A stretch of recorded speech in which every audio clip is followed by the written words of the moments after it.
Hello my crafty friends, it's Sharon Luska here from My Crafty Greetings, and it's time for Old Plus New March 2022, and this is an inspired by video, and my inspiration is Biddy Penny.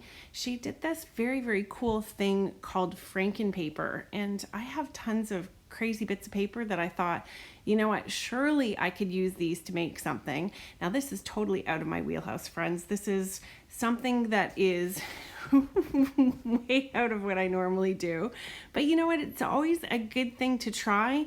It builds your skills and helps you gain an eye for what goes together, and I think it's an excellent exercise for just helping you get over yourself. So I picked some subtle colors though, because I'm not quite there, and Biddy Penny has such a skill for putting them together. Those are her gorgeous cards. I'll link that video below. But I started out, of course, we all have these big sheets in our 12 by 12 paper pads, and you look at them and you go, what can I possibly do with that? Well, hello friends, Frankenpaper. Let's Frankenpaper the heck out of this baby.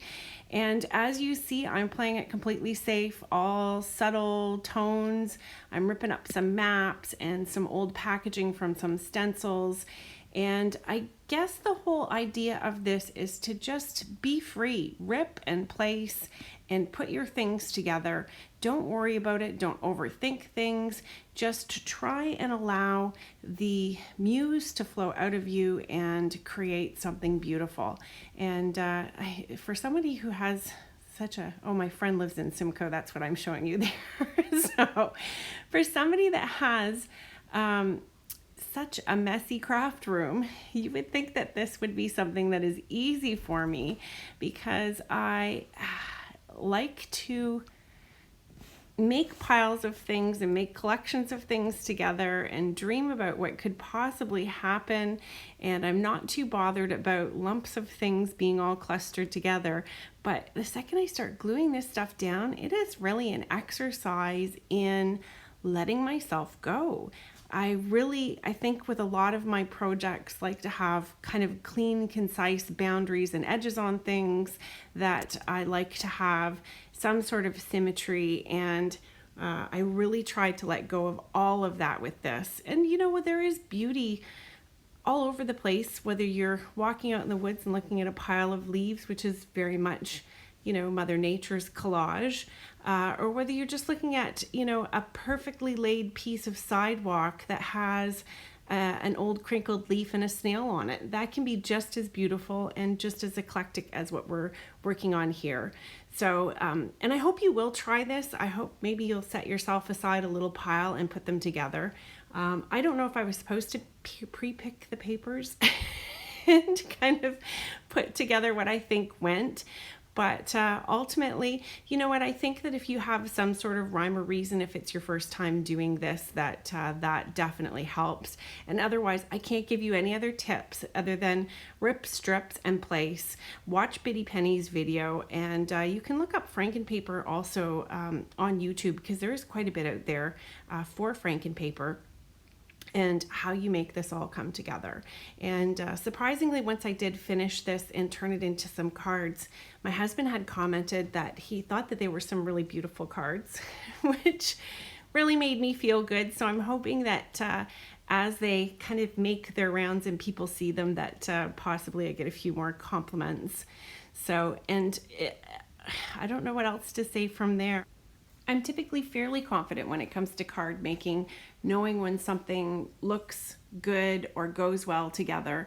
It took me a lot of years to learn that though. It did not start from the moment my fingers touched paper. This is all practice. I know you watch the YouTubers, and some of you newbies out there watch what we do and, you know, try and emulate that. And that emulation is so important for learning. You know, copying is how the human race has been able to do everything that we've been able to do. You know, even the guys who invented the planes, of course we know the guys who invented the planes, but you know, the Wright brothers, when they invented the planes, they admired the birds flying. And, you know, it all starts somewhere, and admiring someone and knowing what you like, I think, is the first step to learning how to do a beautiful card, how to make something that is striking and eye-catching. And there's so many different, just like human faces and bodies, there's so many different types of beauty that, you know, you have to look around and respect it all, and maybe start with whatever the first thing that you find beautiful is when you're card making, and then exercise from there. Exercise your creative skills by pushing yourself into things that are less comfortable and less practiced by you, and that's just going to serve to help you do a much better job. I watch Bitty Penny, and man, she just, I don't know how she does it. She can take things that I look at and think, oh no, and she puts them together, and I'm like, wow, that looks so good.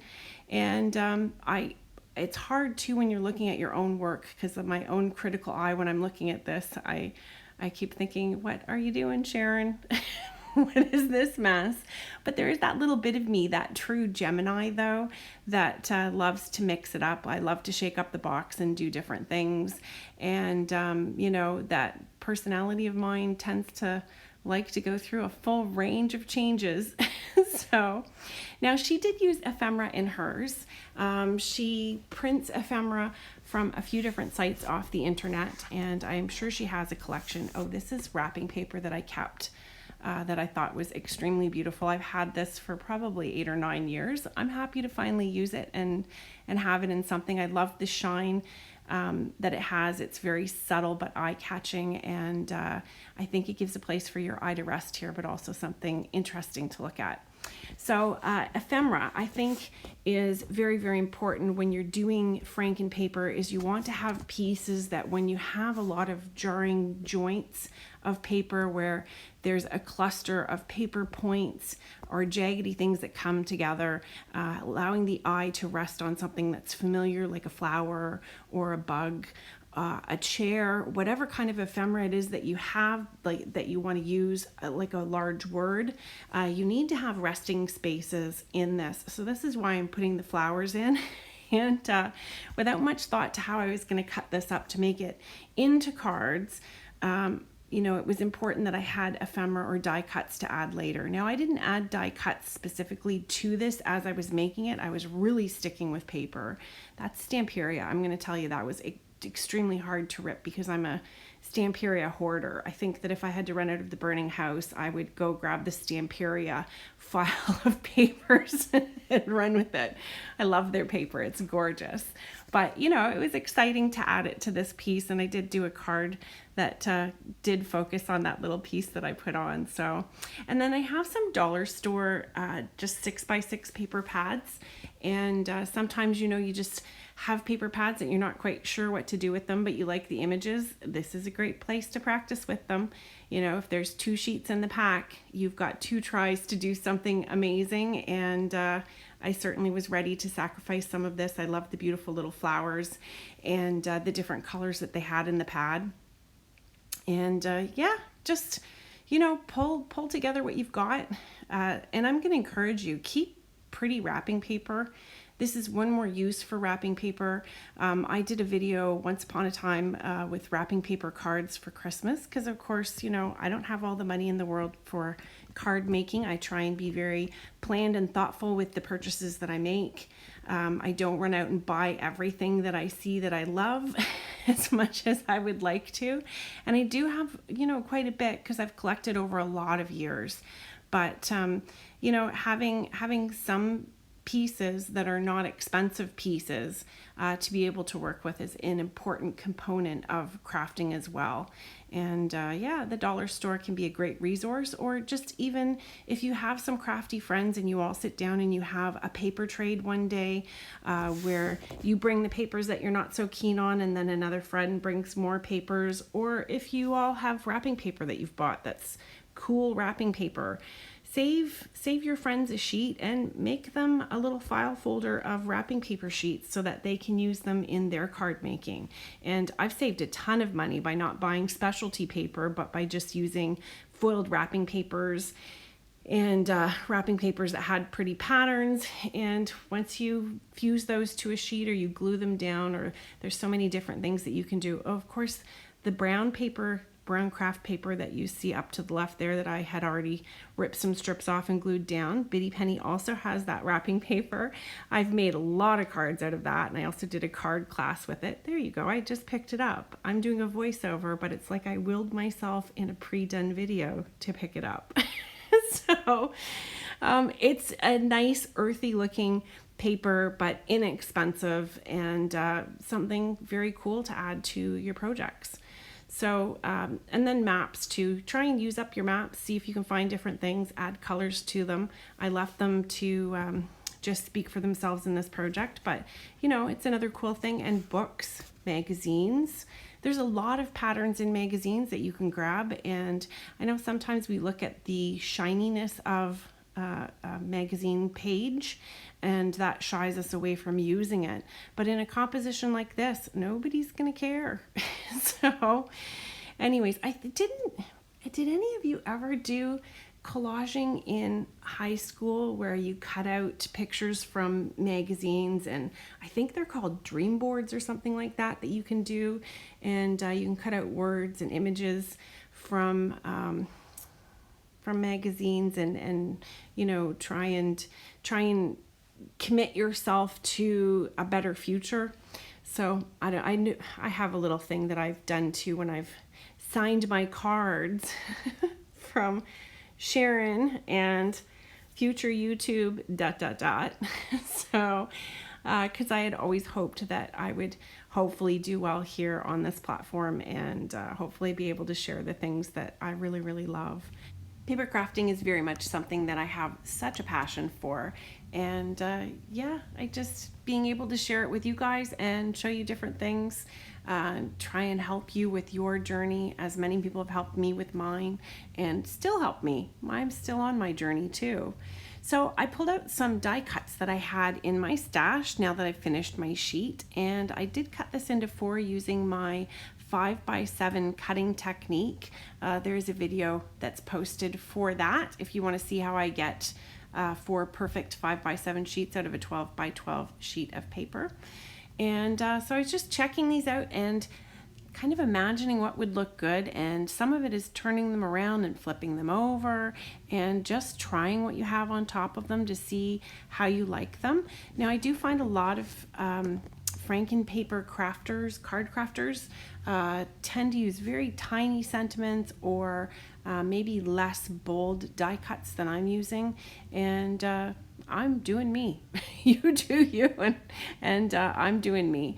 So I went ahead and just pulled a few things out of my stash too that I like the look of. Sparkly burlap ribbon. That's a juxtaposition. I really enjoy the look of that and think it absolutely goes with what I have here. And then I had a few die cuts too that I have in my stash. Sometimes when I just can't get my mojo going, I just get in my craft room and a die cut. And you know that I have tons of assorted leaves from my assorted leaves die set, Scrappy Tails. I did use quite a bit of Scrappy Tails, and you know how much I love Scrappy Tails and Sabrina's creativity.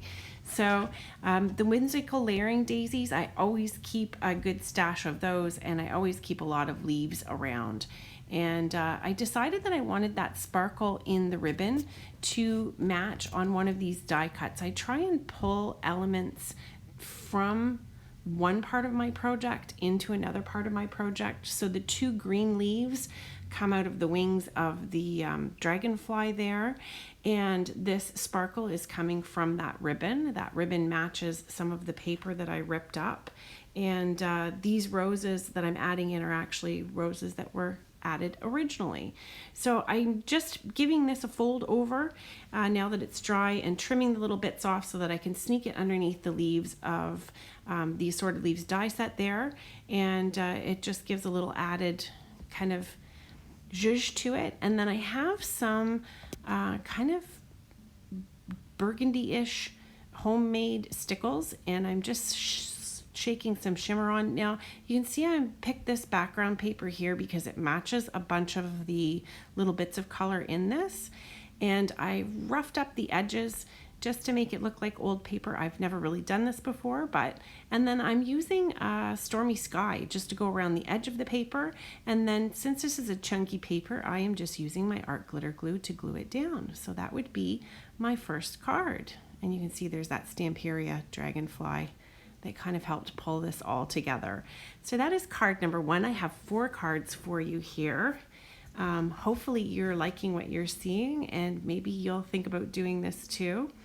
So the Forest Trees cover plate die is a big favorite of mine from Scrappy Tails, and this is a dollar store product. It's actually what they called wood paper, and when I opened the box it was wood printed on vinyl sheets.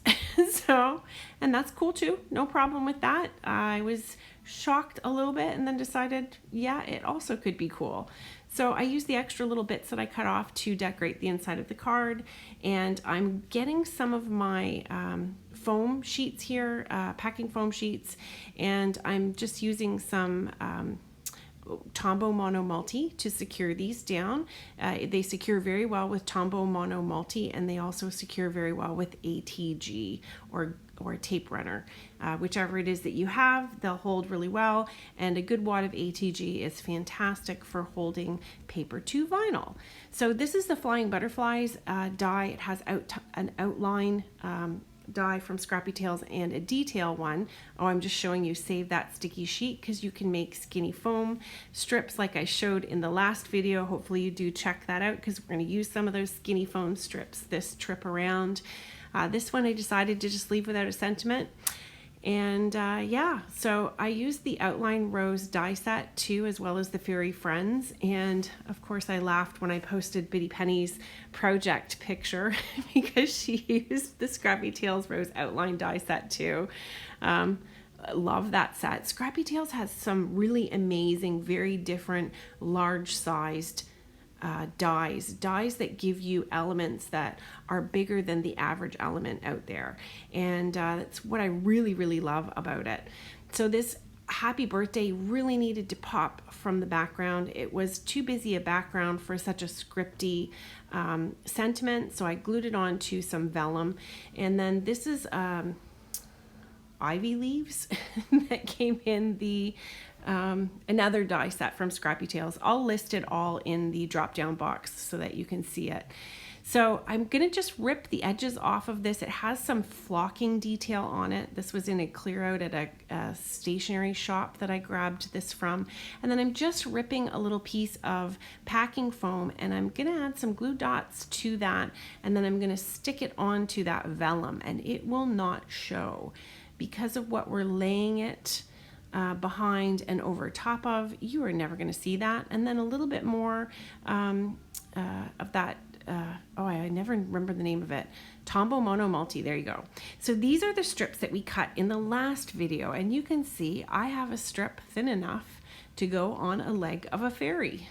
So this is a very good thing to do, and I was just watching a Christina Werner video, and she was telling me that I guess one of the companies stopped making the skinny foam strips. Well, you can make a collection of your own skinny foam strips. You can do a bunch of them ahead in all different sizes and never have to worry about somebody running out of foam strips. So I'm pulling together a few little butterflies and a star from the Fairy Friends die set, and I've blinged that up sufficiently. Now that happy birthday wasn't dark enough, so I took some alcohol and alcohol ink and I just painted over top of it to make it darker so that it would match. I thought it looked a lot better, and there's that card. So it just seemed like this kind of challenge that I'm doing really lent itself to the whole fairy whimsical release that Sabrina had done, because the fairy flowers here, there's foxglove and there is campanula or ladybells, fairy bells, whatever you want to call them. I've used the branches from the forest tree die set, and just to highlight that love there. And yeah, I found that the fairy release was just a great compliment to what I was doing here. Oh yeah, that's one of the things that I love about that foam. You can see through it, so you can cut the perfect shape when you're cutting it out to put on elements like this. And you can also glue them in advance. onto the packing foam sheets. Cut those out because you can see through where you need to cut to, and as long as you're using foam glue, Tombow Mono Multi, or anything that has a tacky residue after it's dried, it will work perfectly for this. I'm rearranging that flower so you can see that little couple. I don't know if you can see them there in kind of black and cream, or it looks like a etched photo. I just wanted to make sure that the flowers were arranged so that the love showed, but so that you could still see that little couple. Now I am using a domed foam blending head, and I don't seem too bothered about using the actual handle for it. Those work just fine in my mind if you want to hold on to them and blend edge. And I just made it blotchy, and that's again with Stormy Sky, and I added a few kind of milky shimmery jewels here just to kind of pull this all together. I also added a tiny piece of ribbon down at the bottom right hand corner there that I didn't show you me attaching it. But yeah, thank you so much for joining me today. If you haven't subscribed, I sure would love it if you would. Give me a thumbs up, and I'm going to link all the Scrappy Tail products below. Thanks so much. Have a great day. Bye.